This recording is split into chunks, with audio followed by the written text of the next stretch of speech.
Assalamualaikum warahmatullahi wabarakatuh. Kembali lagi dengan AMKOS. Kali ini kita akan membahas prediksi SIMAK UI 2020 untuk mata pelajaran fisika. Buat kalian yang belum mencoba sendiri tryoutnya, silahkan coba dulu di link di bawah ya, nanti nilainya keluar baru dilihat pembahasannya. Nah, nanti kalian juga boleh komen kok nilainya berapa di bawah. Jadi bisa mungkin membandingkan dengan teman-teman yang lain. Oke, silahkan disimak video ini baik-baik sampai selesai. Dan jangan lupa tekan like, subscribe, dan share ke teman-teman yang lain jika kalian rasa video ini bermanfaat. Terima kasih. Oke, soal nomor pertama. Percepatan sebuah benda diperlihatkan pada grafik di bawah. Ya, ada grafik percepatan terhadap waktu ya, dalam meter per second kuadrat dan second. Pada T sama dengan 0, benda diam pada posisi 6 meter dari titik asal.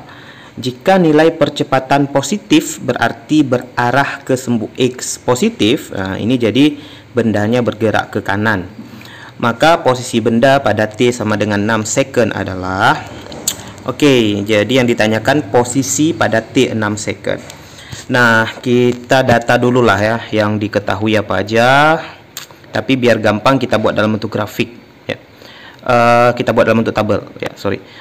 Misalnya gini, ini adalah waktunya, kemudian posisi bendanya X, lalu kecepatannya V, dan yang terakhir itu percepatannya A. Nah, informasi yang bisa kita ambil ya dari grafik dan juga dari soal itu pada T sama dengan 0 ya, bendanya berada pada posisi 6 ya, tapi bendanya diam berarti kecepatannya 0. Kemudian percepatan benda itu nilainya 6 ya kan, itu bisa dilihat dari ini, dari grafik. Jadi pada T-nya 0, A-nya malah 6. Tapi pada T0 bendanya masih diam. Nah, jadi kecepatan dilihat dari soal. Kalau percepatan bisa diambil informasinya dari grafik. Ya, jadi di sini kita membutuhkan kemampuan membaca grafik dan memahami soal. Oke, kemudian yang ditanyakan adalah pada detik ke-6 ya. Jadi pada T6 second kita tulis di sini T-nya 6, itu posisi bendanya berapa. Nah, informasi yang udah ada itu jelas dari grafik ya, percepatannya 0 ya kan. Pada T6 kita lihat di situ kan grafiknya awalnya 6 percepatannya, tapi seiring waktu berjalan percepatannya berkurang. Nah, jadi saat T sama dengan 6 percepatannya jadi 0, A-nya jadi 0. Nah, di sini nih. Jadi ini kan 6-nya itu nilai T, tapi nilai A-nya udah 0. Jadi kayak kebalik, awalnya T-nya 0, A-nya 6. Nah, akhirnya T-nya 6, A-nya yang 0. Jelas ya? Nah, yang ditanyakan adalah posisi benda pada T6. Jadi yang ditanyakan itu nilai posisi bendanya. Jadi nilai nilai X-nya ya yang ditanyakan. Nah, sementara nilai V nggak diketahui berapa pada detik ke-6, nilai V-nya nggak diketahui berapa dan nggak ditanyakan juga. Jadi kita nggak usah mencarinya ya. Walaupun kita bisa sekalian dapat sih sebenarnya, tapi kita karena nggak ditanya, ya udah nggak usah dicari. Nah, yang kita perlukan di sini sebenarnya persamaan percepatan dulu. Kalau kita udah dapat persamaan percepatan, itu udah gampang. Nah, kita lihat grafik. Grafiknya pada T-nya 0, nilai A-nya 6. Nah, pada T-nya 6, nilai A-nya malah 0. Maka kita mau nggak mau harus mencari persamaan A dulu dalam bentuk variabel T. Kira-kira persamaannya apa? Nah, ini teman-teman pasti udah ada yang tahu ya. Coba dilihat aja nih. 6 pada T0, tapi 0 pada T6. Jadi ada pengurangan. Pengurangannya berapa? Pengurangannya itu sebanding dengan T. Ya, jadi pasti fungsi linear. Karena kita bisa lihat grafiknya juga grafik lurus ya. Jadi nilai A sama dengan, kita langsung buat aja 6 kurang T. Ya nggak? Coba teman-teman. Masukkan T-nya 0, pasti dapat A-nya 6. Masukkan T-nya 6, dapat A-nya 0.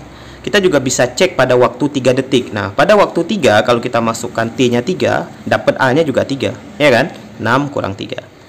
Nah, sampai sini ini tinggal teori pada gerak lurus saja. Jadi, untuk yang mungkin masih udah lupa ya, saya buat dulu ya. Jadi, X, V, dan A. Ya, jadi, urutannya posisi, kecepatan, dan percepatan. Nah, kalau dari atas ke bawah ya, misalnya diketahui X ditanya V, atau diketahui V ditanya A, itu dari atas ke bawah kita bilangnya itu pakai turunan. Nah, sementara dari bawah ke atas, misalnya diketahui persamaan A ditanya V, atau diketahui persamaan V ditanyanya si X, maka kita pakai sebaliknya, anti turunan, atau yang kayak cacing itu ya, integral. Nah, sampai sini udah jelas. Yang diketahui persamaan A 6 kurang T, yang ditanyakan X, berarti kita harus integralkan 2 kali. Jadi kita integralkan pertama dapat V dulu. Jadi kita cari V dulu. Jadi VT sama dengan V0 ditambah integral ADT, ya kan? Karena si V adalah integral si A. Nah, tapi kita harus tambahkan kecepatan awal benda pada waktu 0. Nah, itu bisa kita lihat tadi dari tabel yang udah kita buat. Nah, udah langsung aja nih. V0-nya adalah 0 ya, karena kecepatan pada waktu 0 tadi 0, bendanya masih diam. Ditambah integral dari 6 kurang T. Integral 6 jelas 6T. Dikurang integral T setengah ya, setengah T kuadrat. Masih ingat ya integral? Oke, ini adalah persamaan VT-nya. Kemudian udah dapat V, ditanya X, kita integralkan lagi. Jadi persamaannya XT sama dengan ya X0 ditambah integral V dt ya. X adalah integral si V. Udah, X0 adalah posisi benda pada saat T sama dengan 6 second ya. Benda diam pada posisi 6. Oke. 6 ya tadi nilainya 6 ya. Pada T0 ya tadi T-nya 0, X-nya 6 nih ya. Di tabel 6 ditambah integral 6T ya, integral V, V-nya tadi 6T kurang setengah T kuadrat. 6T integralnya tentu 3T kuadrat, ya kan? Kan T-nya pangkat 1, satunya bagi ke bawah tambah 1, jadi 6 bagi 2 3T kuadrat. Kurang setengah T kuadrat, integralnya jadinya setengah per 2 tambah 1 ya, berarti setengah per 3, berarti 1/6 T pangkat 3 ya kan. Nah, ini adalah nilai persamaan posisi setiap waktu. Nah, yang ditanyakan ke kita adalah posisi benda pada T 6 second ya kan. Berarti kita masukkan nilai T-nya 6, jadi 6 ditambah 3 kali 6 kuadrat, 6 kuadrat 36, dikurang 1/6 T pangkat 3, berarti 1/6 kaliin 6 kali 3, 6 pangkat 3 ya. Ya kan? Oke, kita masukkan nilai T-nya langsung. 6 pangkat 3 terlalu repot kalau kita harus cari ya. Biarin aja deh ya, kita coret aja nanti. Jadi 6 ditambah 3 kali 3, 6 nih nggak usah dikaliin deh ya. Jadi kita buat aja dulu ya, 3 kali 3 6 dikurang, nah ini 1/6 kali 6 pangkat 3, 6 pangkat 3 kan 6 kali 6 kali 6, jadi coret aja 16, tinggal 6 kali 6 jadi 36. Nah di sini 3 kali 36 kurang 36, ini kita bisa hajar aja ya, jadi kayak sisa 2 kali 36 ya kan, jadi 6 ditambah 2 kali 36, karena satu buah 36 nya udah diambil oleh minus 36 ya kan. Oke. Nah, teman-teman yang cepat matematikanya pasti udah langsung dapat dari tadi ya. Cuman kalau saya pribadi, saya jarang mengalihkan angka-angka yang besar. Jadi saya sukanya coret-coret atau menyederhanakan. Jadi nggak pusing. Karena kalau dalam ujian itu biasanya karena gugup atau dikejar waktu, kita jadi gampang silap. Jadi kadang-kadang 2 kali 3 aja itu bisa 5 loh ya. Jadi kalau dalam ujian ya. Oke lah, untuk matematika saya serahkan masing-masing ya. Jadi kalau saya bentuknya biasanya menyederhanakan seperti ini, jadi mungkin agak lama bagi beberapa teman-teman. Oke, jadi di sini tinggal 6 tambah 72 ya. 36 itu jadinya 72, berarti udah jelas jawabannya 78 meter tentunya. Jadi jawabannya udah jelas yang B. Ya kan? Oke.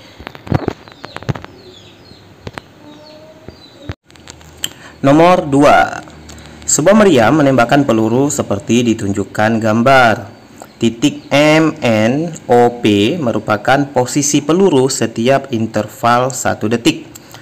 Dan garis X, Y, Z merupakan jarak titik N, O, P terhadap perpanjangan vektor kecepatan awalnya. Panjang X, Y, dan Z adalah nah, jadi peluru ini ditembakkan itu arahnya ke atas gini ya. Jadi ke atas, nah sepanjang garis ini nih. Nah, jadi harusnya pelurunya itu jalan lurus ke sana tuh. Jadi miring ke sana lurusnya. Tapi karena adanya gravitasi, tentu bendanya jatuh ya. Jadi harusnya di atas sini ya, dia malah jatuh ke N. Harusnya di atas sini malah jatuh ke O.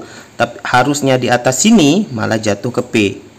Ya. Jadi NOP itu adalah jarak sebenarnya karena benda mengalami tarikan gravitasi. Nah, jadi sebenarnya panjang X, panjang Y, dan panjang Z ya, panjang ini itu sebenarnya ya, X, Y, Z itu sebenarnya sama dengan jarak benda jatuh bebas ya. Jadi X, Y, Z itu sebenarnya jarak benda jatuh aja. Nah, benda yang jatuh bebas itu kan rumusnya setengah GT kuadrat ya kan. Jadi kalau kita cari X misalnya sama dengan setengah GT kuadrat. Nah, jadi X sama dengan setengah itu kali G10. T-nya tentu 1 detik karena M ke N 1 detik, N ke O 1 detik, O ke P 1 detik karena intervalnya 1 detik. Ya, jadi di sini paling penalarannya aja sih, X, Y, Z itu sebenarnya kita carinya gimana. Jadi X, Y, Z itu adalah jarak benda jatuh bebas atau jarak yang dipengaruhi gravitasinya ya. Jadi gitu aja. Jadi udah jelas ini 5 meter, ini 1 kuadrat ya tadi 5 meter. Y-nya tentu setengah GT kuadrat juga, tapi T-nya 2 second, jadi setengah kali 10 kali 2 kuadrat. 2 kuadrat, 2-nya 1 dicoret dengan setengah, jadi 10 kali 2, 20 ya. Kemudian Z-nya setengah kali 10 kali 3 kuadrat ya. Ingat, setiap titik itu intervalnya 1 detik. Jadi 3 kuadrat, kemudian 10 bagi 2 itu 5, 5 kali 9, 45 meter ya. Jadi jelas jawabannya yang B. Oke ya. Nomor 3, sebuah benda bermasa 1 kg bergerak dari keadaan diam sepanjang sumbu X di bawah pengaruh gaya Fx sama dengan 2 tambah 4x. Setelah bergerak selama 10 meter, 10 meter itu harusnya bukan selama ya, tapi sejauh. Setelah bergerak sejauh 10 meter ya, kecepatan benda bernilai titik-titik meter per second. Nah, ini soal kayak gini nih, kita lihat ya, ini dihubungkan antara gaya, kemudian ada posisinya X ya, jarak, gaya, jarak, dan kecepatan. Kalau dihubungkan antara jarak atau posisi dan kecepatan itu paling cepat ya, teman-teman pakai aja usaha sama dengan perubahan energi kinetik. Jadi kalau gaya, ada jarak, ada kecepatan, itu pakai usaha sama dengan perubahan energi kinetik, itu paling cepat. Kemudian kalau diketahuinya gaya, waktu, dan kecepatan, dihubungkan antara gaya, waktu, dan kecepatan, itu paling cepat teman-teman pakai aja impuls sama dengan perubahan momentum. Nah, ini biasanya sih tipikal soalnya begini. Nanti kalau udah terbiasa tahu sendiri sih sebenarnya. Oke, jadi ini udah jelas gaya, kecepatan, gaya, posisi, dan kecepatan ya. Berarti kita pakai usaha perubahan energi kinetik. Nah, usaha itu kan rumusnya F kali S ya, atau F kali X. Di sini kita pakai F kali X sama dengan perubahan energi kinetik. Energi kinetik tentu setengah mv kuadrat. Tapi karena bentuk gayanya dalam bentuk persamaan yang diketahui, maka kita pakai bentuk integral. Jadi integral F dx. Jadi harusnya F kali X itu kalau diketahui angka biasa. Tapi di sini F-nya diketahui persamaan. Jadi integral F kali dx, F dx ya, sama dengan perubahan energi kinetik. Jadi setengah m v kuadrat. Nah, karena perubahan energi kinetik jadinya V2 kuadrat kurang V1 kuadrat. Oke ya. Ini bentuk usaha sama dengan perubahan energi kinetik. Ya udah, kita masukkan aja sih. Ini F-nya 2 tambah 4x. Jadi integral dalam kurung 2 tambah 4x dx ya. Sama dengan setengah kali masanya tadi 1 kg bendanya. Kemudian V2 kuadratnya ditanya, ya, kecepatan benda setelah bergerak sejauh 10 meter dikurang kecepatan awalnya, ini 0. Ya, kenapa 0? Karena bendanya bergerak dari keadaan diam. Ya kan? 0 kuadrat tetap 0. Jadi kita tinggal tulis integral 2 terhadap dx berarti 2x ditambah 4x, itu integralnya jadi 2x kuadrat sama dengan setengah kali V2 kuadrat, ya kan? Kemudian dalam soal diketahui, dalam soal ditanyakan pada jarak 10 meter, berarti x-nya 10, jadi 2 kali 10 ditambah 2 kali 10 kuadrat 100, ya, sama dengan setengah V2 kuadrat. Udah selesai, tinggal matematika aja. Berarti 220 ditambah 200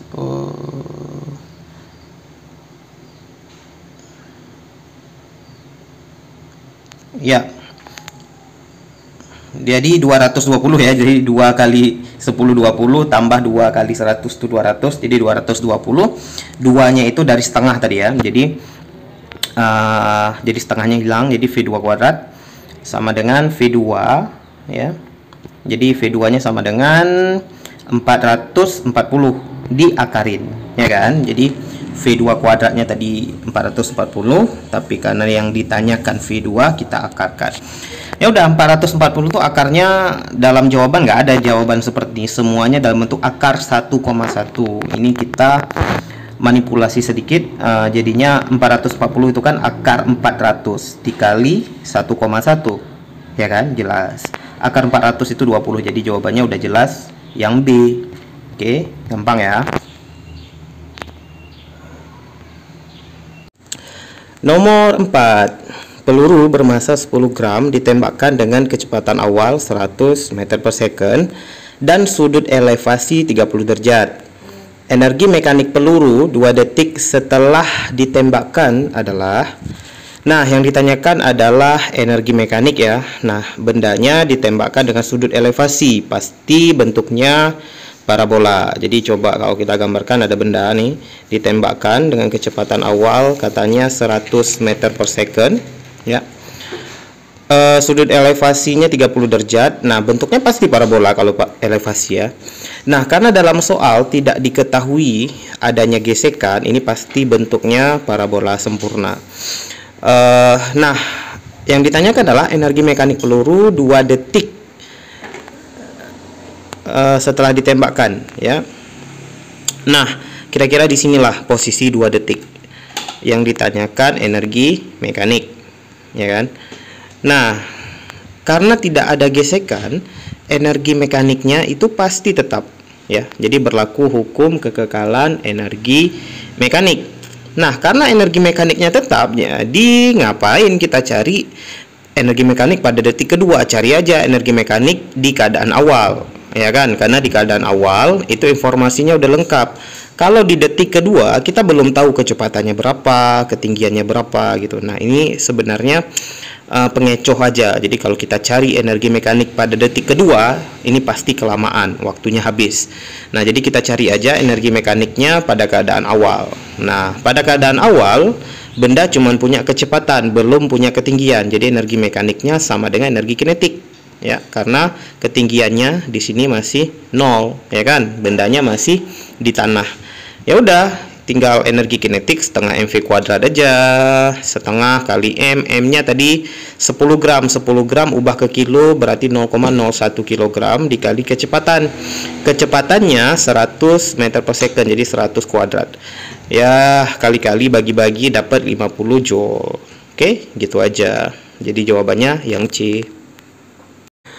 Nomor 5. Sebuah bejana berisi air dengan kerapatan rho diam di atas lantai elevator. Ketika elevator turun dengan percepatan A, maka suatu titik yang berada di dalam air sedalam H akan mengalami tekanan hidrostatis sebesar. Nah, kita tahu rumus tekanan hidrostatis itu kan rho GH. Nah, jadi karena airnya berada di dalam elevator, tentu bukan rho GH lagi rumusnya. Jadi jawaban yang B itu pasti salah, ya kan? Nggak sesimpel itu. Nah, kita gambarkan dulu lah ya. Ini elevatornya misalnya. Terus di dalam elevator ini ada bejana berisi air. Kedalamannya di sini ada suatu titik katanya. Kedalamannya H. Nah, di titik ini ya, tekanan hidrostatisnya kira-kira berapa? Kalau elevatornya bergerak turun dengan percepatan A. Nah, kita tahu gravitasi itu kan arahnya juga ke bawah, ya kan? Jadi percepatannya ke bawah, gravitasi ke bawah. Nah, kalau standarnya, kita tulis dulu standarnya tadi, tekanan hidrostatis itu rho kali G kali H. Jadi bergantung pada gravitasi. Jadi makin kuat gravitasinya, ya, maka tekanan hidrostatisnya makin besar. Makin lemah gravitasinya, tekanan hidrostatisnya makin kecil. Jadi kalau misalnya di bulan, itu pasti tekanan hidrostatisnya lebih kecil, ya kan? Gravitasi bulan itu 1/6 gravitasi bumi, ya kan? Nah, apa efeknya ya kalau elevatornya bergerak ke bawah? Nah, ini biasanya soalnya itu ada orang ya berdiri di atas di dalam elevator, kemudian elevatornya dipercepat ke bawah atau dipercepat ke atas. Itu bagaimana gaya normal yang dialami lantai elevator atau lantai lift. Itu biasa soalnya gitu sih. Nah, ini digabung dengan tekanan hidrostatis. Nah, kita sebenarnya bisa bayangin aja nih ya. Jadi jawabannya itu udah jelas yang D ya, bukan yang C. Jadi A dengan G itu nggak ditambah, A dengan G itu dikurang. Jadi G kurang A. Kenapa dikurang? Karena coba bayangin aja lah, ketika kita berada di elevator, ya kan? Elevatornya lagi turun, misalnya kita lagi di lantai 2 mall mau turun ke lantai 1, ya kan? Ketika liftnya turun atau elevatornya turun, itu ada semacam gaya fiktif yang bekerja pada tubuh kita arahnya ke atas. Jadi ada efek kayak naik-naik gitu kan. Kalau sebaliknya elevatornya naik ke atas, kita itu dapat gaya fiktif ke bawah. Jadi kayak ketekan ke bawah. Nah, sama halnya dengan air ini. Jadi ketika dia berada dalam elevator yang bergerak turun, maka akan muncul gaya fiktif pada air itu arahnya ke atas. Jadi tekanan hidrostatis air terhadap lantai itu makin kecil, ya, makin kecil. Jadi udah jelas rumusnya itu jadi rho, G-nya dikurangin A dikali H. Jadi jawabannya udah jelas yang D, ya kan? Nah, misalnya gini ya, kita buat percepatannya sama dengan gravitasi. Artinya apa percepatan sama dengan gravitasi? Liftnya turun sama dengan percepatan gravitasi. Jadi misalnya liftnya putus gitu. Jadi bendanya jadi jatuh bebas. Jadi liftnya jadi jatuh bebas. Ya, jadi kalau liftnya putus, jadi liftnya jatuh bebas, maka A sama dengan G. Jadinya apa? G kurang A, karena A-nya sama dengan G, jadinya tekanan hidrostatisnya jadi 0. Ya, jadi kalau liftnya putus, benda yang ada di dalam lift itu jadi melayang-layang aja. Jadi airnya jadi melayang, tekanan hidrostatisnya jadi 0 tuh. Ya. Jadi ya gitulah kalau pernah lihat film-film action ya, misalnya di dalam pesawat ya, jadi terjadi perkelahian di dalam pesawat, atau mungkin orangnya lagi duduk biasa aja dalam pesawat, tiba-tiba pesawatnya jatuh bebas gitu karena mesinnya rusak atau apa, pesawatnya jatuh bebas menukik ke bawah, maka orang-orang di dalam pesawat itu pasti jadi ngapung kan, jadi kayak kehilangan bobot gitu. Jadi karena bendanya udah jatuh bebas ya. Jadi sama dengan ini, jadi benda liftnya bergerak ke bawah menyebabkan tekanan hidrostatisnya berkurang. Sebaliknya kalau liftnya ke atas, itu jawabannya yang C jadinya ya. Jadi gitulah kira-kira. Oke, mudah-mudahan paham ya. Nomor 6. 1 gram es dan 1 cc air dimasukkan ke dalam wadah yang terisolasi sempurna secara termal. Hasil campuran itu adalah A. 1 gram es dan 2 cc air, B. 0,5 gram es dan 1,5 cc air, C. 1 gram es dan 1 cc air, D. 2 gram es dan 0,5 cc air, E. Air dan es yang jumlahnya tidak dapat ditentukan. Nah, kalau terjadi pencampuran begini, itu kita gambarkan dulu lah biar gampang kita analisis ya. Misalnya di sini ada bejana, di dalam bejananya ada air ya, 1 cc air. Kemudian dimasukkan 1 gram es. Nah, es pasti ngapung di air, ya kan? Nah, masalahnya yang pertama adalah wadahnya itu tertutup, ya kan? Atau dalam soal katanya terisolasi, ya, terisolasi. Nah, terisolasinya nggak sembarangan, terisolasinya itu sempurna secara termal. Artinya apa? Artinya tidak ada kalor yang bisa masuk, ya. Kalornya nggak ada yang bisa masuk, panasnya nggak ada yang bisa masuk. Tidak ada juga kalor yang bisa keluar, ya, karena terisolasi secara sempurna. Ya, jadi nggak ada kalor yang masuk, nggak ada kalor yang bisa keluar. Jadi kalornya, kalaupun ada pertukaran, itu hanya antara air dan es.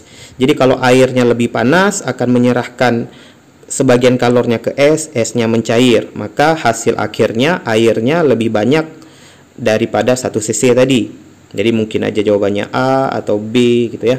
Tapi sebaliknya, kalau airnya dengan es, itu airnya lebih panas dari es ya, tapi esnya cukup dingin. Misalnya airnya cuman suhunya 1 derajat, tapi esnya 15 derajat.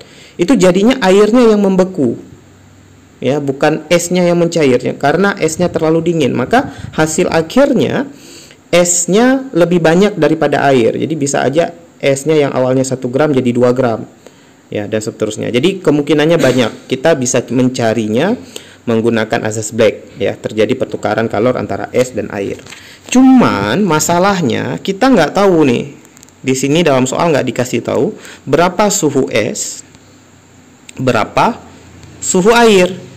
Jadi kemungkinannya bisa aja air lebih banyak, bisa aja es lebih banyak, bahkan air dan es ini bisa tetap. Jadi jawabannya bisa aja yang C. Jadi 1 gram es dan 1 cc air. Jadi nggak berubah kalau suhunya sama. Misalnya air suhunya 0 derajat, es juga suhunya 0 derajat. Ingat ya, di 0 derajat itu adalah titik beku air.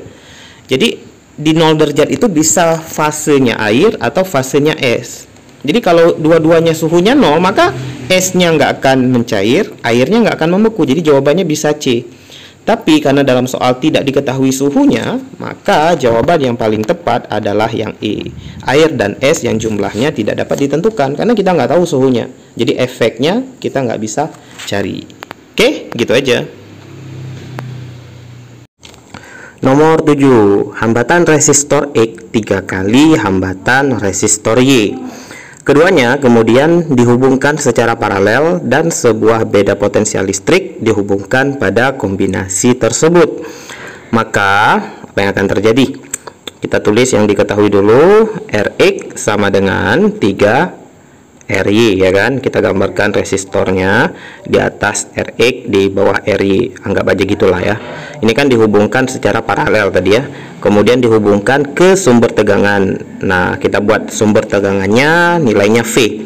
Nah, dari sumber tegangan akan muncul arus listrik. Nah, arus ini kita lambangkan dengan I. Ini adalah I total yang keluar dari sumber tegangan atau dari baterai. Nah, arus ini kemudian akan terbagi menjadi Ix dan Iy, ya kan? Jadi akan ada arus yang melalui resistor X, akan ada arus yang melalui resistor Y. Nah, untuk kasus paralel kita tahu tegangannya itu sama, ya kan? Jadi tegangan pada Rx dan tegangan pada Ry itu sama aja. Jadi yang C dan D ini udah pasti salah. Ya, jadi potensialnya sama aja ya. Kemudian dari sini kita bisa tulis ya, jadi Vx sama dengan Vy ya, karena V-nya sama. Nah, V itu dari rumus hukum Ohm ya, jadi V Republik Indonesia. Jadi Vx berarti Rx Ix, Vy berarti Ry Iy, ya kan? Kita tulis Rx tadi di awal diketahui 3 kali Ry, jadi hambatan X 3 kali hambatan Y dikali Ix sama dengan Ry dikali Y. Sampai sini kita tinggal coret aja Ry nya, sisanya Ix sama dengan 1/3 Iy. Jadi jawabannya udah jelas yang B. Oke ya. Nomor 8. Sebuah bola besi dan sebuah bola kayu memiliki jari-jari yang sama dilepaskan dari ketinggian yang sama di dekat permukaan bulan. Pernyataan yang benar adalah bola besi akan sampai ke permukaan bulan lebih dulu, tidak ada bola yang akan menyentuh permukaan bulan. Bola kayu akan sampai permukaan bulan setelah bola besi.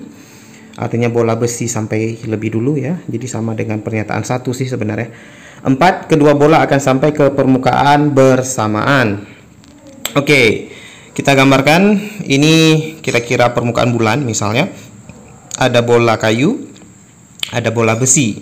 Tentu dengan ukuran yang sama, bola kayu dan bola besi itu memiliki massa yang berbeda, ya kan? Jadi kalau ada kelereng yang terbuat dari kayu, ada kelereng yang terbuat dari besi, pasti kelereng besinya lebih besar massanya, ya kan? Tapi kalau kita jatuhkan, ya, itu yang nyampenya yang mana? Ya, belum tentu. Jadi gini caranya. Jatuh ya, jadi dari ketinggian yang sama ya katanya. Nah, jadi jatuhnya ini belum jatuhnya itu nggak akan yang lebih berat jatuh duluan. Itu konsep yang salah ya. Itu salah satu miskonsepsi yang paling sering dialami oleh siswa ya. Jadi bola yang lebih berat pasti jatuh lebih dulu, enggak ya. Jadi hal ini pertama kali diteliti oleh Galileo ya. Jadi ternyata mau yang berat atau yang ringan jatuhnya bersamaan ya. Jadi jatuh itu karena tentu gravitasi ya. Jadi gravitasi di bulan itu ada gravitasinya walaupun lemah. Jadi jawaban yang B yang nomor 2 itu pasti salah. Tidak ada bola menyentuh permukaan itu salah ya. Karena dia tetap akan jatuh. Yang mana lebih dulu jatuh? Nggak ada yang lebih dulu jatuh karena ketinggiannya sama, jatuhnya pasti sama ya. Kenapa gitu? Karena waktu untuk jatuh kalau kamu masih ingat rumusnya akar 2H per G. Ya, jadi waktu untuk jatuh itu bergantung dari ketinggian dan gravitasi, nggak bergantung dari massa. Jadi karena dua-duanya dijatuhkan dari ketinggian yang sama, terus juga dari permukaan bulan yang sama ya, kecuali satunya dijatuhkan di bulan, satunya dijatuhkan di bumi, itu pasti berbeda. Jadi waktu untuk jatuh ya, waktu jatuh kita buat di sini, waktu jatuh itu tidak bergantung pada massa. Jadi ini salah satu konsep yang sering kali diujikan. Jadi hati-hati aja. Nah, jadi jawabannya udah pasti yang 4 aja yang benar ya. Jadi yang satunya salah, 2 salah, 3 salah.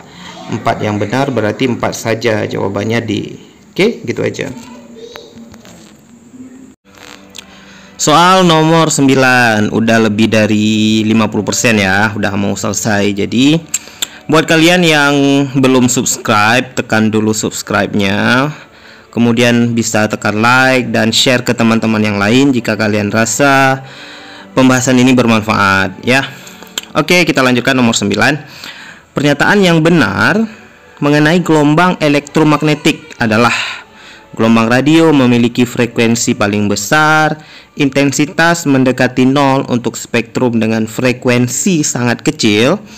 3. Menurut teori yang dikemukakan Wins, benda yang meradiasikan sinar UV akan memiliki suhu lebih tinggi dari benda yang meradiasikan sinar X. 4. Sinar X memiliki panjang gelombang lebih besar dari sinar gamma. Nah, untuk gelombang elektromagnetik itu memang sering ditanyakan frekuensi, panjang gelombang, dan seterusnya. Ya, jadi kita harus hafal spektrum gelombang elektromagnetik. Nggak susah kok hafalnya. Caranya gini. Ya, kita buat di sini spektrum gelombang elektromagnetik atau spektrum GEM ya, kita singkat aja dengan GEM. Nah, spektrumnya itu bisa dihafal dengan gampang begini. Kalian bisa buat sendiri sih hafal-hafalan ini ya. Kalau saya sih hafalnya gini. Jadi kayak nama orang gitu. Jadi Ramita Uliik Sinaga ya. Jadi Ramita Uliik Sinaga. Ra-nya itu adalah gelombang radio, kemudian M-nya itu gelombang mikro, I-nya gelombang infrared atau inframerah, Ta itu adalah cahaya tampak atau visible light. Nah, cahaya tampak ini adalah cahaya yang bisa dilihat oleh mata manusia. Nah, gelombang-gelombang yang lain itu nggak bisa kita lihat dengan mata telanjang. Uli itu UV, sinar UV atau sinar ultraviolet ya, sinar UV. X tentu sinar X ya. Kemudian sinaga itu sinar gamma. Nah, urutan ini penting dihafal karena ada disusunnya itu ada urutannya. Urutannya gini, Ra-nya radio itu memiliki panjang gelombang yang paling besar. Oke. Radio memiliki panjang gelombang yang paling besar. Semakin ke kanan, radio, mikro, infrared, cahaya tampak sampai sinar gamma, ya, semakin ke kanan, kita buat tanda panah aja. Semakin ke kanan itu panjang gelombangnya makin kecil. Jadi panjang gelombang yang paling kecil itu sinar gamma, ya. Sementara radio itu panjang gelombangnya paling besar. Kemudian frekuensinya, ya, radio itu frekuensinya sebaliknya, paling kecil. Ya, semakin ke kanan semakin besar, ya. Jadi panjang gelombang dan frekuensi itu kebalikan. Kalau ditanya energinya gimana? Energinya itu sebanding dengan frekuensi. Jadi radio itu energinya paling kecil, sinar gamma itu energinya paling besar. Makanya berbahaya kalau kena radiasi sinar gamma. Sementara sinar radio, ya, sinar infrared, mikro, cahaya tampak itu nggak bahaya bagi tubuh kita. Bahkan infrared itu kan dipancarkan oleh tubuh manusia. Gelombang mikro itu kita pakai untuk memasak makanan microwave, ya. Kemudian gelombang radio itu dimanfaatkan pada elektronik, ya, seperti di HP itu juga menggunakan gelombang radio. Walaupun nanti ada pembagiannya lagi, ya. Ada ultra high frequency dan seterusnya. Ada AM, ada FM, itu ada pembagiannya lagi. Oke. Nah, di sini nomor 1 udah langsung bisa kejawab, ya. Gelombang radio memiliki frekuensi paling besar, udah pasti salah, ya. Jadi satunya pasti salah. Nomor 2, intensitas mendekati 0 untuk spektrum dengan frekuensi sangat kecil. Nah, intensitas itu tidak, ini salah, ya, pasti, ya. Intensitas itu tidak dipengaruhi oleh frekuensi. Jadi frekuensi itu tidak mempengaruhi intensitas. Intensitas itu tingkat keterangannya aja, ya, tingkat terang suatu cahaya. Sementara frekuensi itu tidak mempengaruhi intensitas, ya. Oke. Kemudian yang 3, menurut teori yang dikemukakan Wins. Nah, jadi teori Wins katanya sinar UV akan memiliki suhu, ya, yang lebih tinggi daripada sinar X. Nah, gimana nih? Kita review sedikit hukum pergeseran Wins, ya. Jadi hukum yang dikemukakan Wins itu hukum pergeseran Wins, ya, untuk gelombang elektromagnetik. Itu katanya panjang gelombang dikali dengan suhu nilainya konstan, ya. Jadi lambda kali T nilainya konstan. Artinya apa? Kalau lambdanya besar, T-nya kecil. Sebaliknya, kalau lambdanya kecil, T-nya besar. Kita lihat. Di sini sinar ultraviolet dengan sinar X itu kan dari kiri ke kanan tadi panjang gelombangnya makin kecil, ya kan? Jadi panjang gelombang sinar UV itu lebih besar daripada panjang gelombang sinar X. Jadi di sini kalau kita buat lambda UV itu lebih besar daripada lambda sinar X, ya kan? Sehingga suhu si UV itu lebih kecil dari suhu sinar X, ya kan? Berarti di sini katanya lebih tinggi, salah, ya kan? Yang 4, sinar X memiliki panjang gelombang lebih besar daripada sinar gamma. Yang ini, ya kan? Jadi lambda sinar X lebih besar daripada lambda sinar gamma, ya kan? Jadi ininya betul. Jadi 4 saja yang betul, ya. 4 saja berarti jawabannya yang D, ya kan? Oke, gitu aja.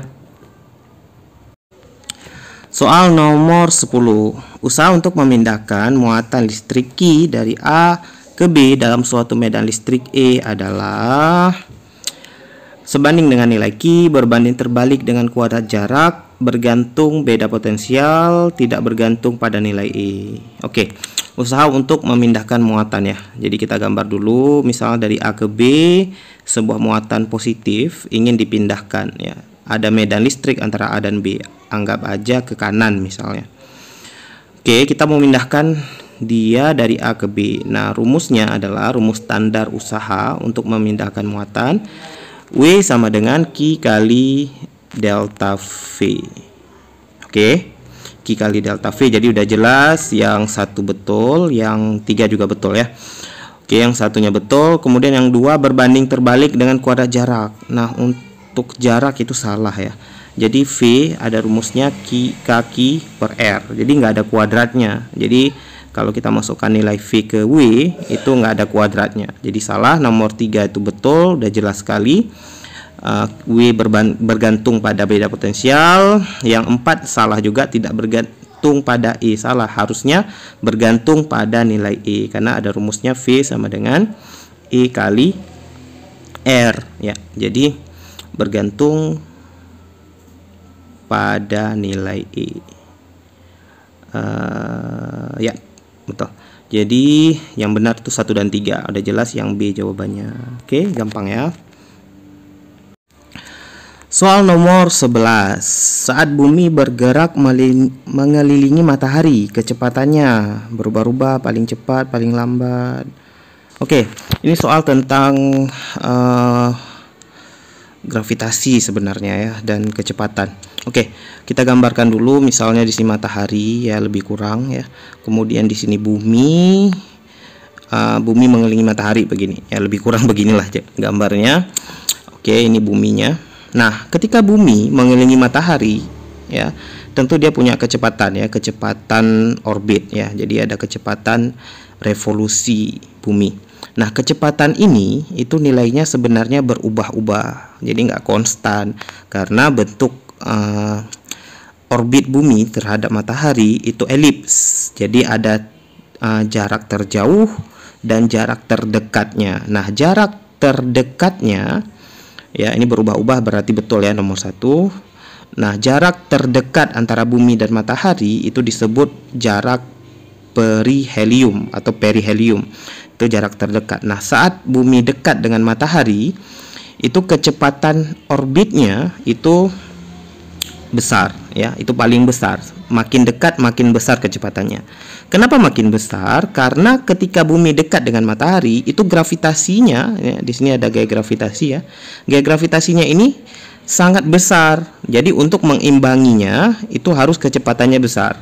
Kalau kecepatan di titik ini kecil, maka bumi bisa-bisa ketarik ke matahari.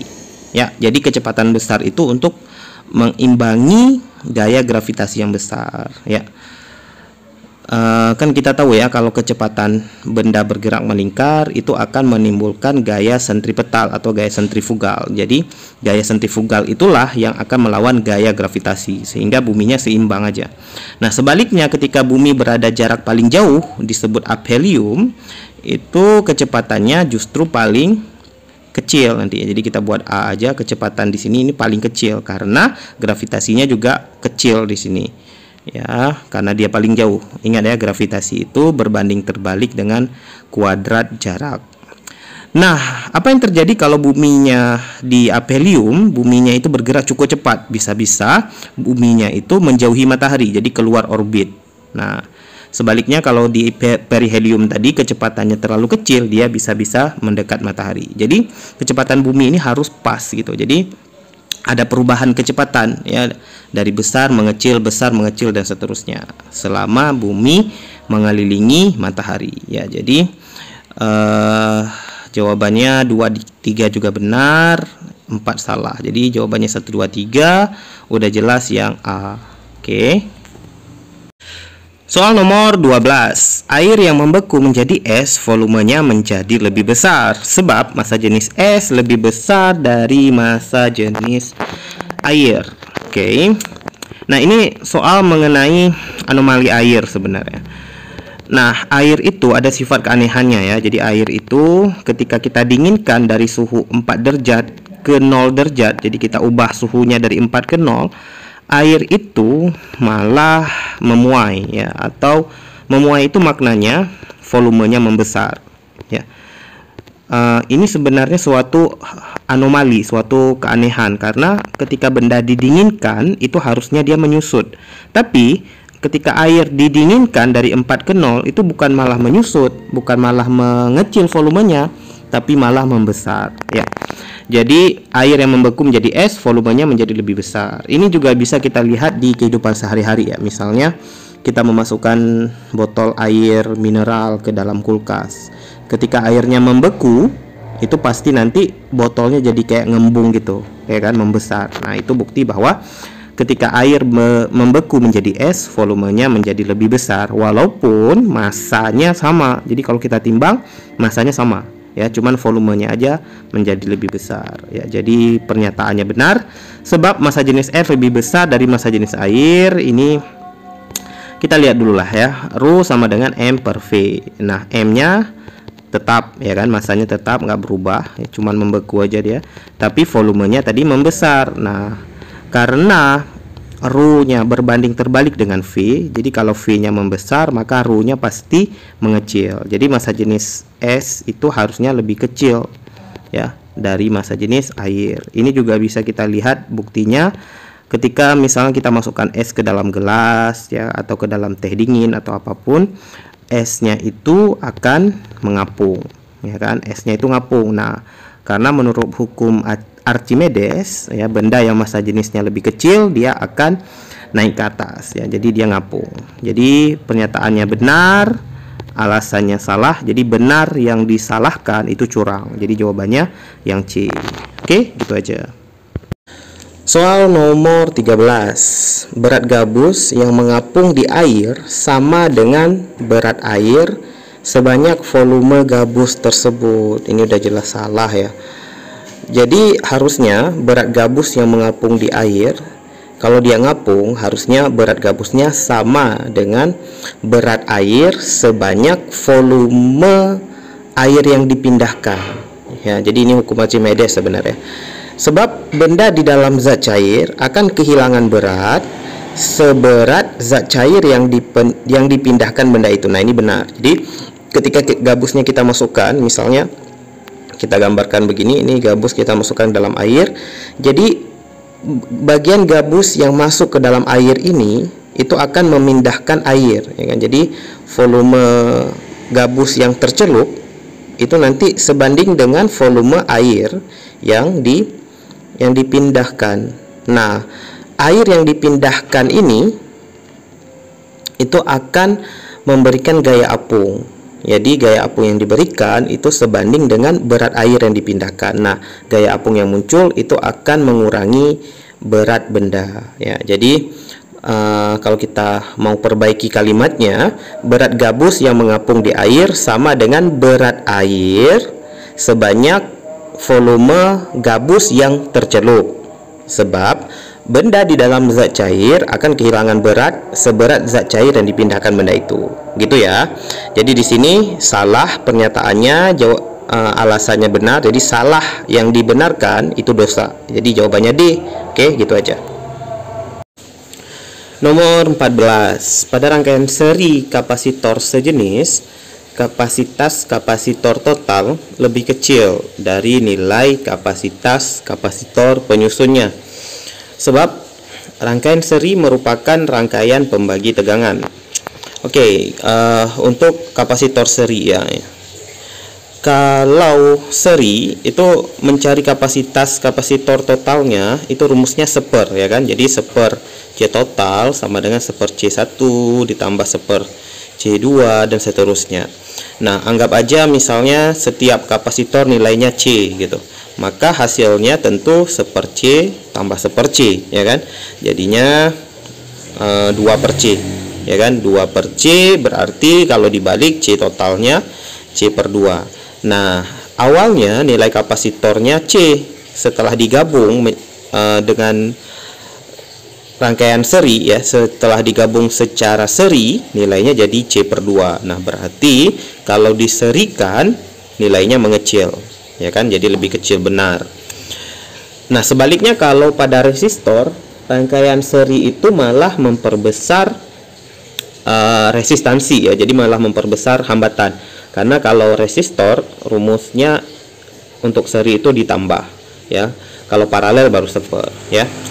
Oke, sebab rangkaian seri merupakan rangkaian pembagi tegangan. Ini juga benar ya. Jadi untuk seri V-nya, V totalnya V1 ditambah V2 dan seterusnya. Jadi kalau seri voltasenya itu kebagi-bagi ya. Jadi ini juga benar. Jadi pernyataannya benar, tapi nggak ada hubungannya ya. Berarti jawabannya B. Oke. Nomor terakhir nih, nomor 15. semakin kecepatan benda mendekati kecepatan cahaya, massa jenisnya akan semakin bertambah. Oke, ini tentang relativitas berarti ya. Sebab benda yang bergerak dengan kecepatan mendekati kecepatan cahaya, massanya akan bertambah, namun volumenya berkurang. Oke, kita lihat di sini yang pertama bahasnya massa jenis ya. Massa jenis kita recall dulu rumusnya, massa per volume. Nah, untuk benda yang bergerak dengan kecepatan mendekati kecepatan cahaya, massanya itu akan bertambah ya. Namun volumenya itu akan berkurang. Ya, ini faktanya begini. Ya, jadi kenapa bisa gitu? Rumusnya massa M0 per akar 1 kurang V kuadrat per C kuadrat. Jadi semakin benda cepat ya, makin cepat bendanya mendekati kecepatan cahaya, massanya itu akan bertambah ya, karena makin besar V itu nanti nilai akarnya makin kecil ya, nilai akar yang di bawah itu makin kecil, berarti hasil baginya makin besar.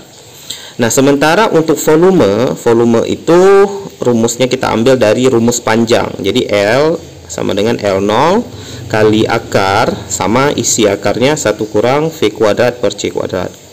Nah, jadi makin besar kecepatannya, panjangnya akan makin kecil. Jadi benda yang bergerak dengan kecepatan mendekati kecepatan cahaya tuh, dia makin cepat, makin memendek, makin mengecil, tapi makin berat ya, sehingga kalau M-nya membesar, V-nya berkurang ya, maka hasil ρ-nya tentu bertambah ya. Jadi yang atasnya bertambah, yang bawahnya berkurang ya, jadi hasil baginya akan makin besar dong. Jadi benar pernyataannya. Sebab benda yang bergerak dengan kecepatan mendekati kecepatan cahaya, massanya bertambah, volume berkurang ya. Benar juga ya.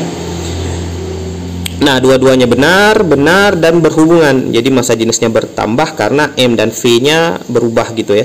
Berarti berhubungan, maka jawabannya A. Oke ya, bisa ya. Nah, jadi oke, cukup aja sekian ya. Jadi kalau ini bermanfaat bagi kalian, silahkan share ke teman-teman yang lain. Nanti juga bisa ikuti ulang tesnya, tryoutnya, coba ikut ulang. Mungkin nilainya bertambah apa enggak ya. Oke, silahkan subscribe dan like video ini. Ya, semoga kalian semua lulus di pilihan kalian dan bisa menggunakan jas alma mater kuning. Oke, assalamualaikum warahmatullahi wabarakatuh.